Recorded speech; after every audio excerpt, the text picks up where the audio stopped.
Alright, Craftmaster, magandang araw. I-continue lang natin yung ating mga napag-usapan nung mga nakaraan na mga video. No? And bago ang lahat, gusto ko magpasalamat kay Jason Bison at kay Champ Charlie Suarez sa pag-follow at pag-accept ng aking friend request sa kanila dito sa ating bagong page ng Craftmaster. So, ito na yung aking ginawang content, no, para mas maintindihan ng ating mga Pinoy boxer kung ano ba talaga yung nararapat na gawin upang manalo, no, at hindi maagawan ng pagkakataon sa mga championship na mga laban, or pag-angat ng kanilang karera dito sa mundo ng boxing. So, natapos nga tayo dun sa shoulder roll. So again, you are mentally focused, nakikita mo na yung mga suntok, and aware ka na, wala ka na masyadong iniisip, and gamit ka nga ng shoulder roll, Shoulder roll the same way, it came from Floyd Mayweather. And idagdag ko lang sa shoulder roll, pag yung sa body shot, dahil may sumusuntok ng left hook dito sa may tagiliran. So kaya itong kamay na to is napaka-importante pang salag and pang block ng body shot, So yan yung i-add natin. Hindi ko naman sinabi na pag shoulder roll naka-steady ka lang ganan, This is your default, Ito yung pinaka-default na magiging mong depensa in case of anything, If you are pressured, nasa corner ka, nasa gilid ka ng lubid, sobrang lakas ng kalaban mo, malakas sumuntok, this is your default, pero hindi naman ibig sabihin na ganito lagi. So ang depensa, again, marami ang depensa. Pwede kang umilag, pwede kang sumalag and mag shoulder roll, pwede ka ring mag high guard. Pero sa high guard, napakaraming butas ng high guard, Pwede ka patamaan kahit saan. Lalo mabilis yung kalaban, labas-pasok. So talagang bihado ka pag naka-high guard. Ang effective na paggamit ng high guard, sa nakikita ko, yung ginagawa ni Bivol at ni Terence Crawford kontra kay Canelo Alvarez, they move, They move. Gumagalaw talaga sila. Hindi sila nag-i-stay sa isang sulok na nakaganto lang. So gumagalaw-galaw sila, habang nagpapaulan ng suntok yung kalaban or si Canelo.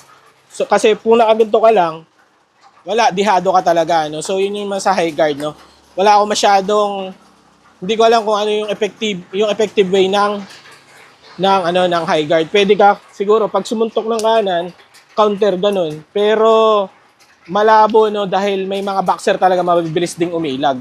So pag suntok na pagbawi mong ganan, wala, nakayuko na agad. So, hindi rin siya ganun ka-effective. Now, shoulder roll, ito nga yung sinasabi ko na dapat na yung default. Ito talaga yung sandalan mo. Ito yung magiging sandalan mo sa oras na talaga na kailangan mo na dumepensa. So, ito talaga, protection mo talaga, Again, muscle memory, kailangan mo mag-ensayo, kailangan paulit-ulit hanggang pagdating sa laban is automatic na siya, Hindi mo na kailangan mag-isip dahil kabisado na ang katawan mo. Yun yung muscle memory. So, anong mangyari? Automatic gagalaw na ng kusa. Yung utak, alam na yung gagawin niya. And ipapasa niya sa katawan kung ano yung gagawin mong mga pagsalag, pag-ilag. So, yun yung muscle memory. Ngayon, tapos na tayo sa depensa, pero maaari balikan pa natin, Now, dito sa shoulder roll is napaka-epektibo nito para counter, Dito na tayo sa pag-counter or pag-opensa naman.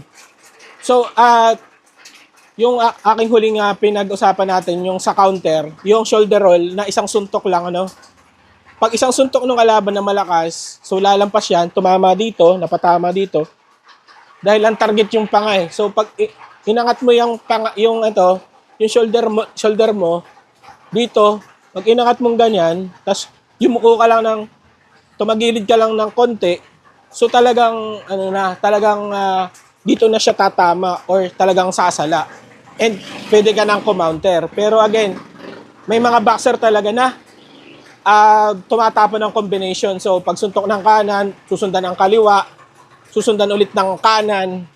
Ganon, meron namang jab muna, jab, left hook, uppercut, or jab, left hook, right hook. So, may combination na ginagawa yung ibang mga boxer. Which is, yun yung nagpapahirap, no? Yun yung nagpapahirap pagsalag, yung mga combination. Pero, madali lang yan kung sa shoulder roll mo gagamitin, no?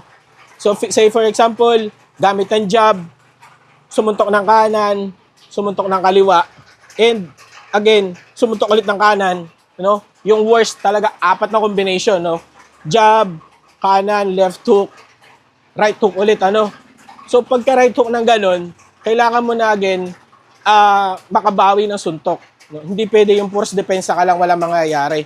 So, ngayon, sasanayin mo na yung mga kamay mo paano gumalaw or bumawi ng counter or ng suntok. At pag kanan, ang automatic dapat ang suntok ng kanan mo is uppercut dahil mag-overextend yan uppercut. No, pwede ring right hook. Yan. Pag pag sumuntok naman ng left hook, ganyan, so babawi ka straight. Pag suntok niya ng left hook, straight, no? Yun yung pangbawi mo or kanan, no? Pero mas mabilis yung straight. Pag uppercut naman, pwede mong salagin na ganito, yung uppercut, or tumagilid ka lang din ganun. So yun lang uppercut, itong kanan, it's uppercut, right straight, or right hook. Ito naman kaliwa, pagbawi ng suntok, left hook or yan, ganyan, di ba? Left hook, straight, or left hook ng kalaban, salag, and then right hook mo naman. Okay, so pag right hook, pag left hook mo, kailangan talaga is meron ka pa ring depensa, no? Dahil maaari pag suntok ng kalaban, no? Pag suntok ng kalaban, maaari pa rin siyang bumitaw ng suntok. So, laging may protection. Ito kasi yung mas maganda, no? Lalo kung sabayan na ng suntok, kailangan mo talagang sumabay. Kailangan mo kabisaduhin nga. Kailangan mong alamin yung mga habit niya, no? Yung habit ng kalaban mo, kung paano siya sumuntok. Kanan, kaliwa, kanan, kaliwa. So, kailangan masabayan mo siya. Dahil talaga pag mga championship round, pag hindi ka sasabay, lalo't bihado tayo, no? Kagaya ni Jason Bison, ni Charlie Suarez, yung kanila sayang ng pagkakataon, kailangan talaga na meron silang baon na kaya nilang makipagsabayan, no? Sasabay siya sa susuntok. At magagawa mo 'yan, kailangan mo talaga na malaman kung alin yung isusuntok niya. For example, parehas kayong kanan, no? Alam mo, nasusuntok siya ng kanan. Hindi ka pwedeng makipagsabayan ng kanan sa kanan dahil magkakatamaan talaga kayo. Well, mas maganda, yung kanan na suntok niya, sasabayan mo ng kaliwa, pero ito is nakasalag. So, tumama man siya ng kanan, dito tatama. Pero yung kanan mo, lulusot sa kanya yan, no? Or, pwedeng pa-uppercut. Yun yung sabayan. Pero kung makipagsabayan ka ng parehas kayong kanan, talagang tatamaan ka dahil walang protection yun . Pag suntok mo ng kanan, pag suntok niya ng kanan, talagang parehas kayong magkakatamaan. Pero kung yung kanan niya, sasabayan mo ng kaliwa, ganon. Yung kaliwa naman niya, sasabayan mo naman ng kanan. So talagang makakasalag ka, no? Kahit sumabay siya, natimingan mo, left hook. Left hook ang susuntok nito. So, pwede mong, pero ito, naka-protection yan, ano? So, yan, yan muna, yung ating pag-uusapan sa pag-opensa. So, bali, counter and yung makikipagsabayan ka na ng suntok. Always may protection ka. And kabisado mo at kilala mo na yung suntok na pwedeng ibato ng kalaban sa oras ng kailangan mo makipagsabayan. Dahil again, pagdihado tayo, no, pagdihado, lalong-lalo na sa ating mga Pinoy boxer, pagdihado, at hindi ka talaga magpupush, mag-i-initiate na sumabay sa suntok, mahirapan talaga tayong manalo. Dahil may tinatawag yung A side and B side. So mostly nakikita nila yung A side.